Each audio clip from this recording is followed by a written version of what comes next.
कडून मनीषा हवालदारला पुण्यातून अटक. फिजिक्सची प्रश्नपत्रिका लीक केल्याप्रकरणी कारवाई. नीट पेपरफुटी प्रकरणामध्ये लातूरमधील आणखी 2 डॉक्टर सीबीआयच्या रडारवर. दोघांचीही दिवसभर कसून चौकशी. दोघांनी मुलांसाठी कुलकर्णीकडून पेपर घेतल्याचा संशय.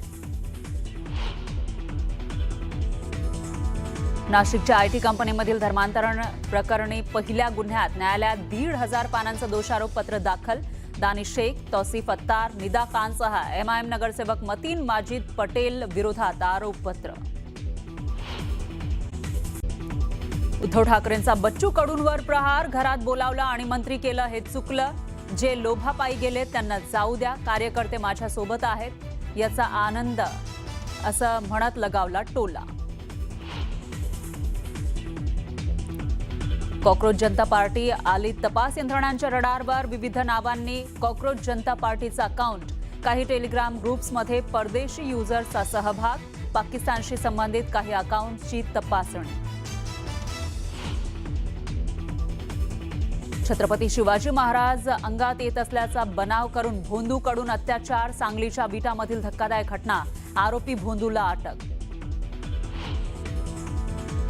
पालक आयएएस अधिकारी असल्यास मुलांना आरक्षण का मिळावं? ओबीसीच्या क्रीमी लेअरच्या आरक्षणासंदर्भातील याचिकेवर सुनावणी दरम्यान सुप्रीम कोर्टाचं महत्त्वाचं निरीक्षण. पुणे, पिंपरी चिंचवड, घोडेगावामध्ये जोरदार पावसाच्या सरी. अनेक भागात पाणी साचलं तर साताऱ्यासह कोकणातही अनेक ठिकाणी पावसाची हजेरी. हवेतील गारव्यानं नागरिकांना दिलासा. आणि सलग 8 दिवसांपासून विदर्भातील तापमानात वाढ आजही सुरूच. चंद्रपूरच्या ब्रह्मपुरीचं तापमान 47.2 तर वर्ध्यातही उष्णतेचा कहर सुरूच. वर्ध्यामध्ये तापमान 47 अंशांवर.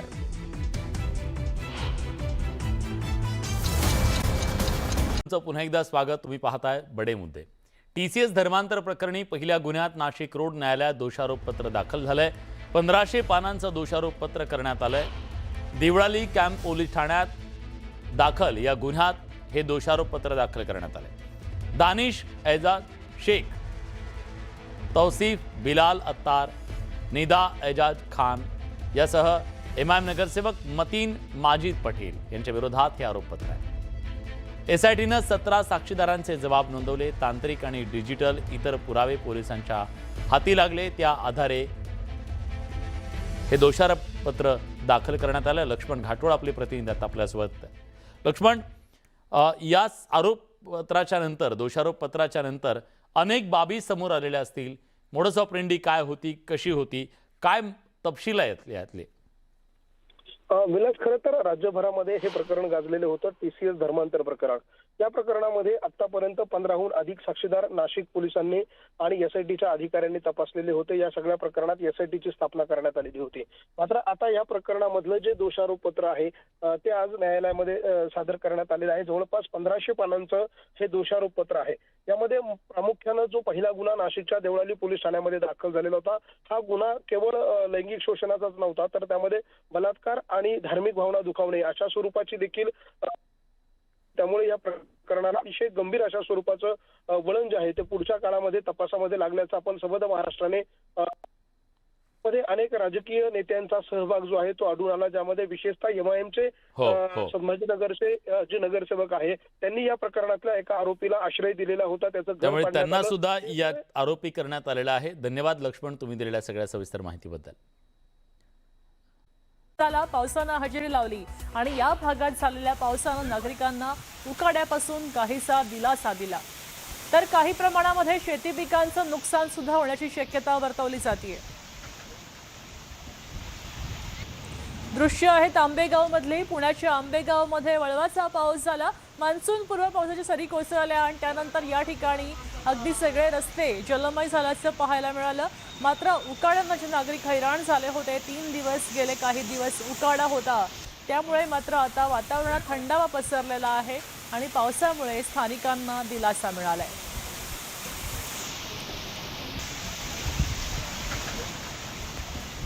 तर पुण्याच्याच पिंपरी चिंचवड शहरात सुद्धा वादळी वाऱ्यासह मुसळधार पाऊस झाला आणि वाऱ्यामुळे अनेक भागात मोठं नुकसान झालं. वाल्हेकरवाडी परिसरात एक मोठं झाड उभ्या वाहनांवर कोसळलं, मोठं नुकसान झालंय.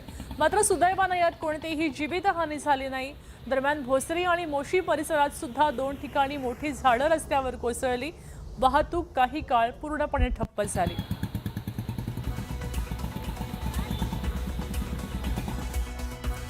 मान्सूनपूर्व पावसानं पुणे जिल्ह्यात दमदार हजेरी लावली. पुणे शहराच्या कोंढवा परिसरात जोरदार पाऊस सुरू झालाय. अचानक पाऊस आला आणि मुसळधार पावसामुळे अनेक रस्त्यांवर पाणी साचलं आणि त्यामुळे पुणेकरांची तारांबळ झाली. तर आज कात्रज परिसरामध्ये पावसानं जोरदार हजेरी लावली. दरम्यान भोर तालुक्यात अनेक ठिकाणी मान्सूनपूर्व पाऊस कोसळला, त्यामुळे सखल भागात पाणी साचल्याचंही पाहायला मिळालं.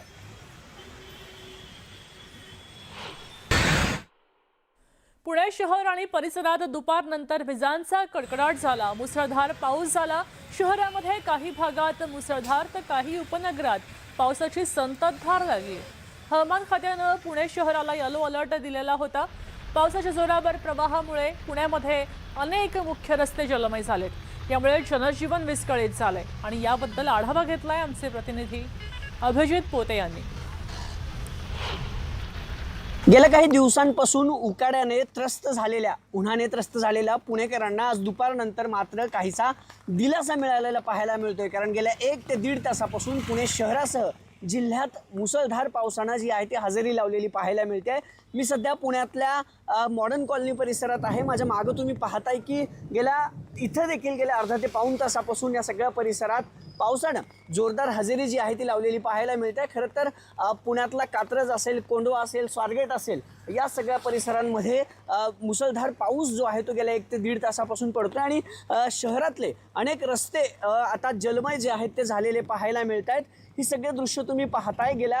खरं तर गेल्या काही दिवसांपासून उन्हाचा पारा पुण्याचं जे तापमान होतं ते 40 अंश सेल्सिअसच्या वर जे आहे ते डिग्री सेल्सिअसच्या वर गेलेलं पाहायला मिळालं होतं आणि पुणेकर मात्र या उकाड्याने पुरते त्रस्त झालेले पाहायला मिळाले होते. आणि आज हवामान खात्याकडून पुणे शहरासह जिल्ह्याला येलो अलर्ट जो आहे तो देण्यात आला होता आणि त्यानंतर आज दुपारी जे आहे ते ढगाळ वातावरण शहरासह जिल्ह्यात होतं आणि त्यानंतर आता पुण्यातल्या शहरासह उपनगरांमध्ये, जिल्ह्यांमध्ये म्हणजे अगदी भोर तालुका असेल, बारामती असेल, इंदापूर असेल, मावळ, मुळशी या सगळ्या ठिकाणी शहरासह या सगळ्या तालुक्यांमध्ये जोरदार पाऊस जे आहे ते पावसाची जोरदार बॅटिंग सुरू असलेली पाहायला मिळते. तर शहरातले अनेक रस्ते आता जलमय झालेत. पुढील काही तास शहरासह जिल्ह्यात येलो अलर्ट जो आहे तो हवामान खात्याकडून जारी करण्यात आला आहे.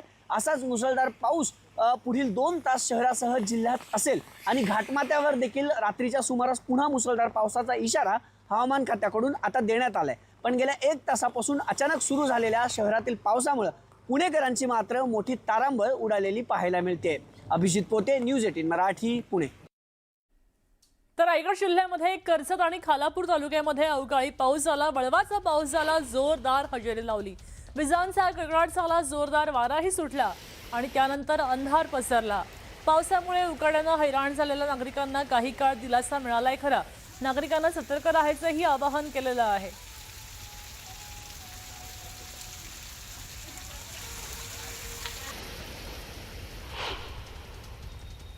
रायगड जिल्ह्यात दमदार पाऊस झाला. माणगाव, महाड, म्हसळा, श्रीवर्धन परिसरात पावसाच्या सरी कोसळत आहेत आणि त्यामुळे शेती पिकांना याचा फायदा व्हायची शक्यता आहे. तर आंबा पिकाला फटका बसायची ही शक्यता वर्तवली जाते. ही दृश्य आपण रायगडमधली पाहतोय. रायगडमध्ये सुद्धा आज पाऊस झाला. वळवाचा पाऊस पडतोय. मान्सूनपूर्व वाऱ्यांमुळे हा पाऊस पडतोय. मात्र या पावसामुळे अजूनही जे आंबे झाडावर आहेत त्याचा मोहर गळून पडायची शक्यता आहे.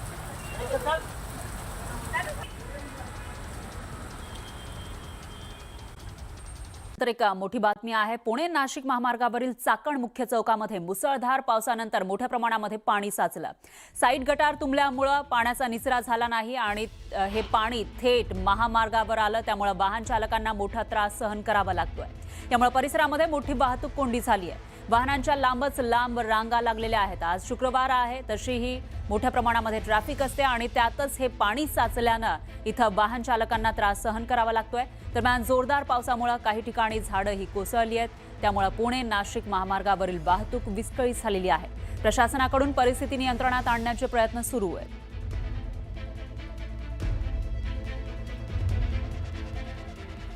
दुसरीकडे रायगड जिल्ह्यामधील माणगाव, लोणारे आणि इंदापूर परिसरात जोरदार पावसानं हजेरी लावली.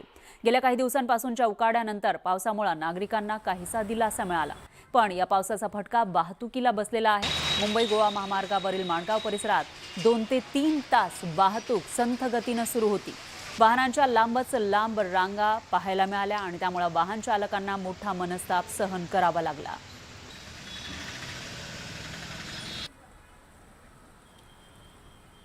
दुसरीकडे पिंपरी चिंचवड शहरामध्ये आज दुपारी झालेल्या वादळी पावसानं आणि जोरदार वाऱ्यामुळे मोठं नुकसान झालंय. अनेक भागांमध्ये झाडं पडली, त्यामुळं इथलं जनजीवन विस्कळीत झालं.